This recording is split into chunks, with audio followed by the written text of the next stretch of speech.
You've sat in that salon chair and said just a trim more times than you can count. Not because that's what you wanted, but because you weren't sure what else to ask for. That moment of hesitation? It's costing you more than you realize. Because the right haircut doesn't just change how you look. It changes how people read you the instant you walk into a room. And the wrong one? It can add years before you've said a single word. I research exactly this. The cuts that work for women's bone structure, facial proportions, and hair texture after 60, and the ones that quietly work against you. You're going to leave this video knowing exactly what to ask for, and what to say no to. If you're not subscribed yet, hit that button. I cover this every week. Part 1. Avoid the blunt bob cut below the jaw and embrace the collarbone length layered lob. Here's something most women don't know. A perfectly straight line of hair is one of the most aging things you can put near your face after 60. Not because straight lines are bad, but because they pull the eye downward. And downward is the exact direction your face is already fighting against. The blunt bob that sits below the jaw, you've seen it on everyone from your neighbor to your favorite morning show host, creates a horizontal weight line right across the lower half of your face. At 25, that's fine. Your jawline is sharp, your cheeks are full, and the geometry works. At 60 or beyond, volume has shifted, a little lower, a little less defined, and that straight horizontal line of hair lands like a drawn arrow pointing directly at the heaviest part of your face. It doesn't matter how expensive the cut is, or how precise the line. That particular geometry is working against you. The blunt bob below the jaw shortens your neck visually, crowds your chin, and flattens the profile of your face all in one move. What you want instead is a layered lob. A long bob that grazes the collarbone, with movement built into it. Not a choppy cut, not a dramatically textured one. Just soft layers that let the hair move and shift. The difference sounds small on paper. In the mirror, and in every photo taken of you for the next 5 years, it is enormous. Here's why it works. Layers create a diagonal line of movement from your cheekbones downward. Diagonals are the opposite of static. They direct the eye upward, toward the upper half of your face, where your eyes are, where your expression lives, where the most interesting thing about you actually is. The layered lob also gives your neck room to breathe. When hair ends at or just above the collarbone with movement, your neck appears longer. And a longer visual neck reads as younger, more refined, and frankly more elegant. Every single time. Tell your stylist. Collarbone length face-framing layers starting from the cheekbone, no hard lines at the ends. The snapback truth is this. The women who look 10 years younger aren't the ones who found a miracle product. They're the ones whose haircut creates visual lift, and a layered lob does exactly that, every time you walk out the door. The before? A woman whose hair is working against her face. The after? The same woman, same age, same features, and somehow she looks like she just came back from a week in the south of France. Next, we're going to look at the second cut to avoid. And this one is in a lot of women's bathrooms right now, hiding in plain sight. Part 2. Avoid the thinning crown pixie and embrace the side-swept pixie with fullness at the crown. Most women get a pixie cut because they want to feel lighter, fresher, less fussed over. And that's a completely valid reason. The problem isn't the pixie itself. The problem is a specific version of the pixie that almost every woman over 60 gets talked into. The one that's cropped close at the crown and tight all over. Crown volume loss is real after 60. Your hair's natural density shifts. The follicles produce slightly finer strands, and the crown area, the top of your head, becomes visually flatter over time. That's just biology. A close-cropped pixie doesn't fight that. It broadcasts it. When there's no volume at the crown and the cut is tight all the way up, your head silhouette becomes smaller, rounder, and lower, which means the longest visible part of you becomes your face, reading from chin upward. That's the wrong direction. A stylist told me once, and I've never forgotten it, that a pixie cut on a woman over 60 should add height, not remove it. That single line reframes everything. The version that actually works is a side-swept pixie with fullness deliberately built into the crown. The sides stay short. That part doesn't change, but the top is left longer, textured, and styled with volume lifted away from the scalp. A soft side sweep from a slightly off-center part moves across the top of the head, and creates a diagonal line that visually lengthens the face and adds height to your overall silhouette. The snapback on this one is immediate. Women who switch from a tight all-over pixie to a side-swept version with crown volume are consistently told they look younger. Not because the cut is trendier, but because the geometry of their face reads differently. The upper third of the face, forehead and brow, becomes the focal point instead of the jaw and chin. That shift alone changes how old you look to everyone you meet. Here's what to say to your stylist. Keep the sides short, no longer than an inch. Leave the crown and top at 2 to 3 inches. Texture the ends so there's movement, not flatness. Create a soft side part, not a center part, and direct the top hair diagonally across the crown for lift.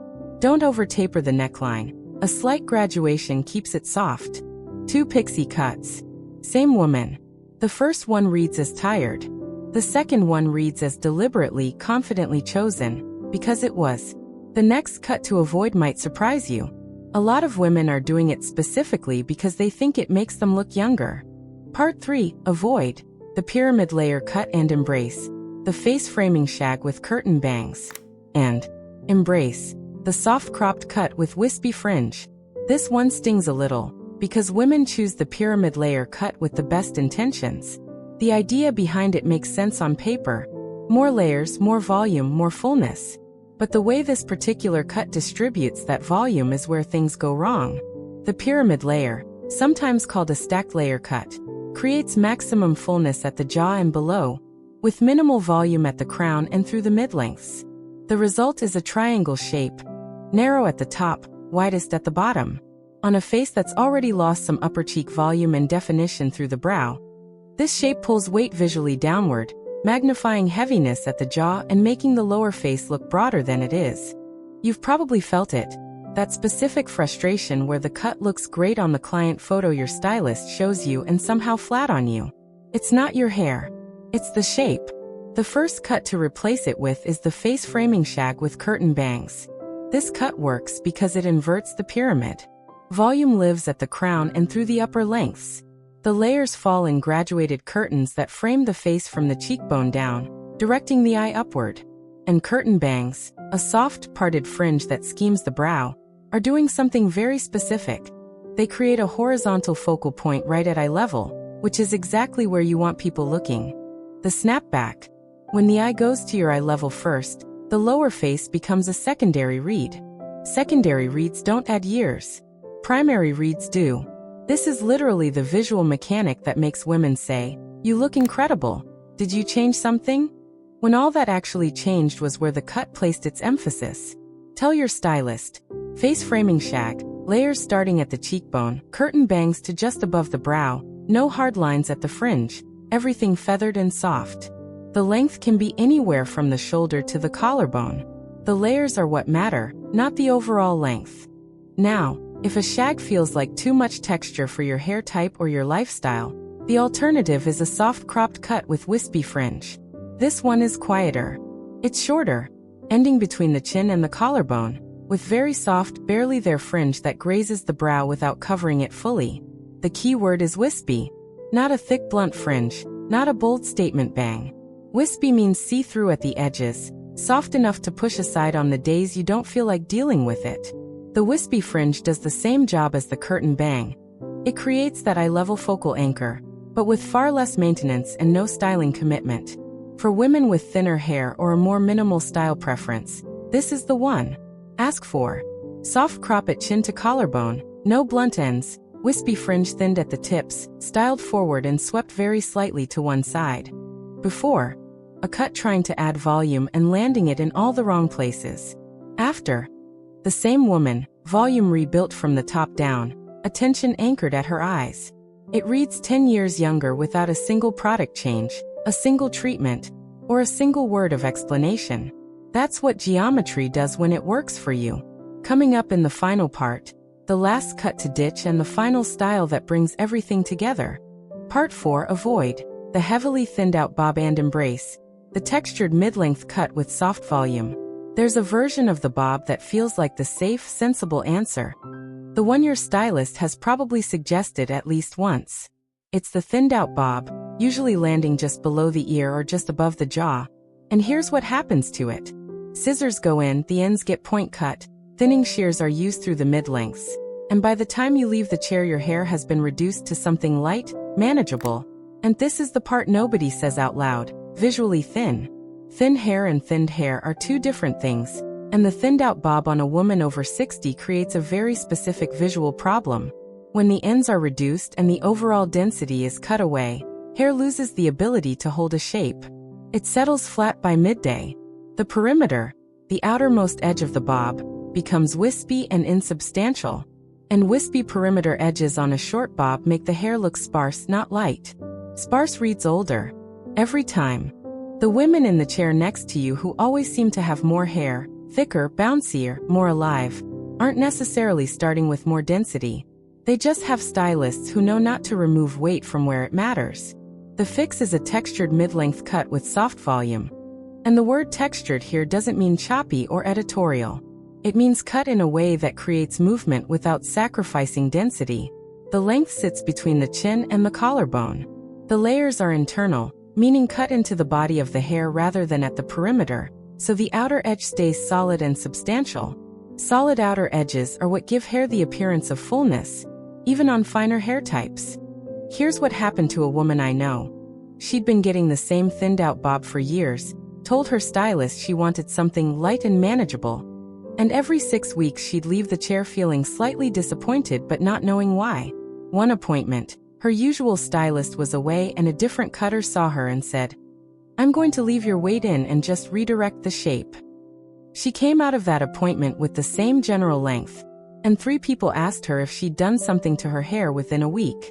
The snapback is this: volume and density read as youth. Not dramatic, not piled up volume, just hair that holds its shape through the day, has a solid edge, and moves as a unit rather than separating into thin individual strands by afternoon. That's what the textured mid-length cut with internal layers delivers. Tell your stylist exactly this: mid-length, chin to collarbone. Internal layers only, nothing at the perimeter. I want to keep the weight in the ends. Use point cutting at the tips only to soften, not to thin. No thinning shears through the mid-lengths. I want the shape to hold without product by the end of the day. Most stylists will get it immediately. If yours looks uncertain, ask to see the comb before the thinning shears come out. That's how much attention this cut deserves. The before? Hair that's been cut to look manageable and ends up reading as sparse. The after? The same woman, same density, same gray, with a cut that lets her hair do what it's actually capable of. 6 haircuts. 3 to walk away from, 3 to walk toward. And now you have the exact language for every single one of them. That's the appointment you've been waiting to have. You just walked through 6 haircuts, and you now know exactly which 3 are quietly aging you and which 3 are doing the opposite. The layered lob that lifts the eye, the side-swept pixie with crown height, the face-framing shag that anchors attention where it belongs. These aren't trends. They're geometry, and geometry doesn't go out of style. Which one of the 3 cuts to avoid have you been wearing?